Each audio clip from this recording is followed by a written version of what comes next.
Sherman's March to the Sea, Day 10. It was clear that the Confederate defensive scheme holding the Federals back along the Oconee River had been compromised, leaving nothing to do now but preserve their fighting forces. Confederate General Hardee withdrew his troops at Ball's Ferry and instructed the cavalry to reinforce his advance party at Sandersville. He then ordered his headquarters be relocated east to Millen. Hardee had concluded by late afternoon that the enemy is moving on Savannah. November 25th, 1864.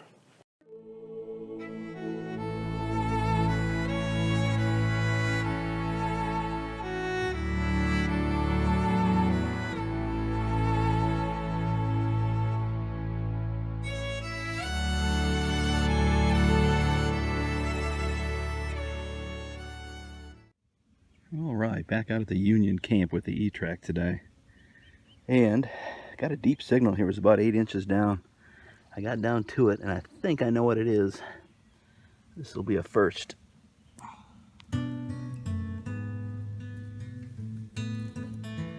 Yep. That's an old fork. Look at that.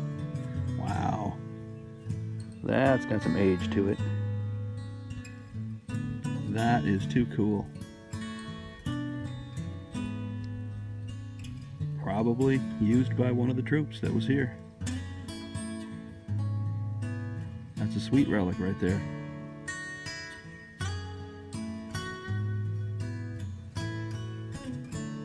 $12.25, about 6 inches down. Nice little hunk of brass.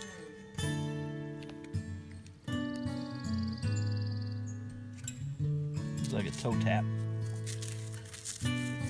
Yep. Toe tap off of a shoe, an old shoe.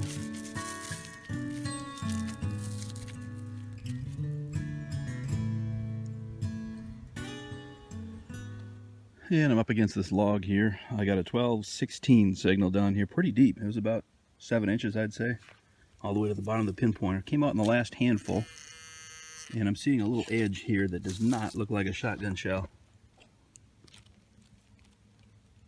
even though it rang up just like a shotgun shell.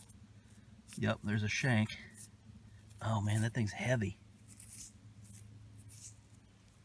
So one piece. There's something there. That's an eye. Oh my goodness, it's another block eye. Oh man. Unfreaking believable. This is strange though. It's like a one piece. Unless it's really smashed in. No, that feels like a one piece, guys. Well, I'm going to put a brush on it before it dries out. Beautiful piece of Confederate history right there. Wow. Well, I'll clean it up a little better when I get home, but that is definitely a one-piece pewter cast eye Confederate button. First pewter one I've ever found. The pewter usually doesn't do so well in the soil, but we got to this one in time. Well, that pewter eye button came from right alongside that log there. And I'm about 10 yards away here. I got a very similar signal way down there.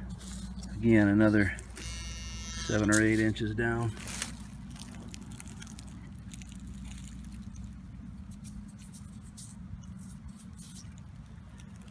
Yeah, it might be a period. Got some markings on the back, but looks pretty old. All right.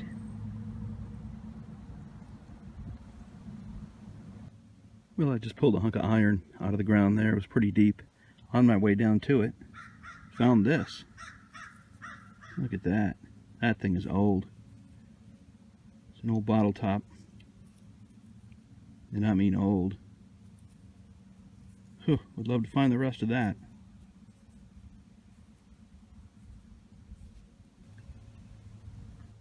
Real scratchy signal way down there. Let's see how deep this one is.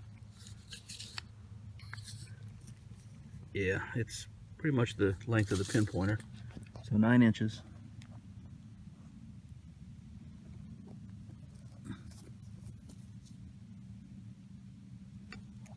Little suspender clip.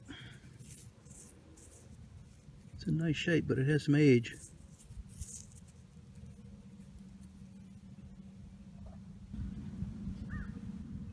Well, every now and then you get a surprise. I saw this come up and I think I know what it is, but take a look.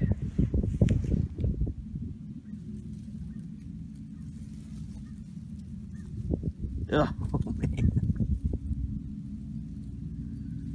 That is a big honking ring. It looks like it's going to be gold plated. I'm seeing a lot of flaking, or what looks like flaking. See if I can clear the center out. That is a monster ring. Yeah, I'm sure that's going to be plated.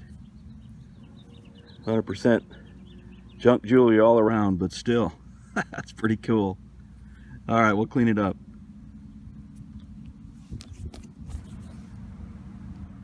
All the way down in this hole, 9, pushing 10 inches. Just came out in the last scoopful right here. I just never know what to expect out here, gang.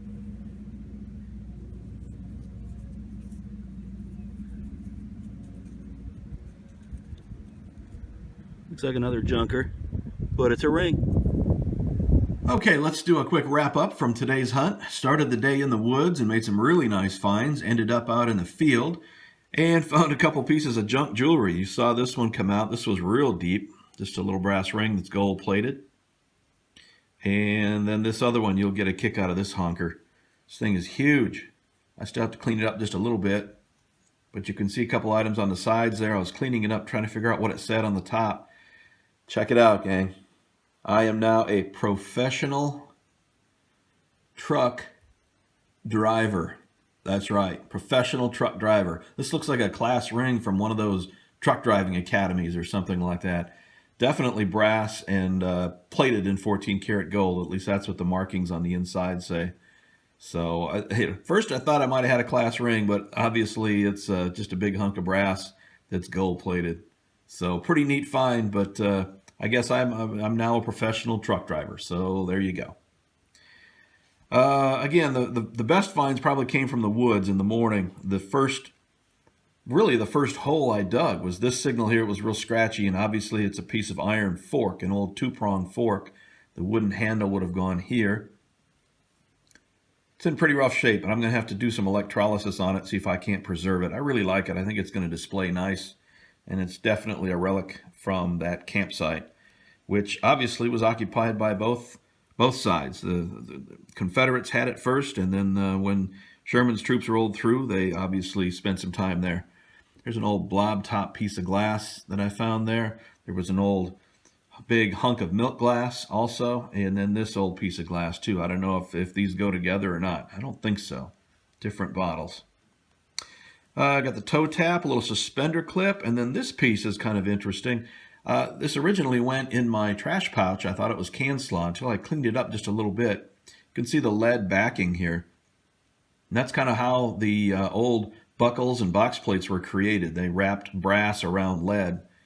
This is a real decorative piece. It looks like it was silver washed.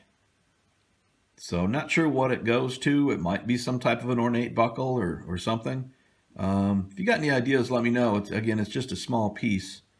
Just a fragment of whatever it was. I did find this other fork handle too. I'm not sure if this is period. This might be post-war. But the old fork handle or spoon handle. The find of the day, obviously, I love this little pewter black eye Confederate button here, guys. And there aren't a lot of pewter buttons out there from the Civil War, but in the South they were making buttons out of whatever resources they had available. And pewter is kind of an odd metal. It feels like lead. It's real heavy, but it deteriorates pretty quickly. You can see it's starting to bubble up pretty good here.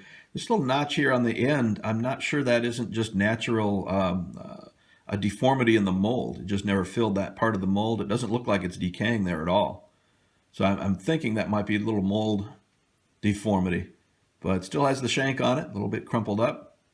Little one-piece pewter black eye button. I love it. Fabulous, fabulous little relic to add to the collection. So that pretty much sums it up, guys. Thanks for watching. I'm going to hope to get back there again soon. Take care, everyone. We'll see you next time.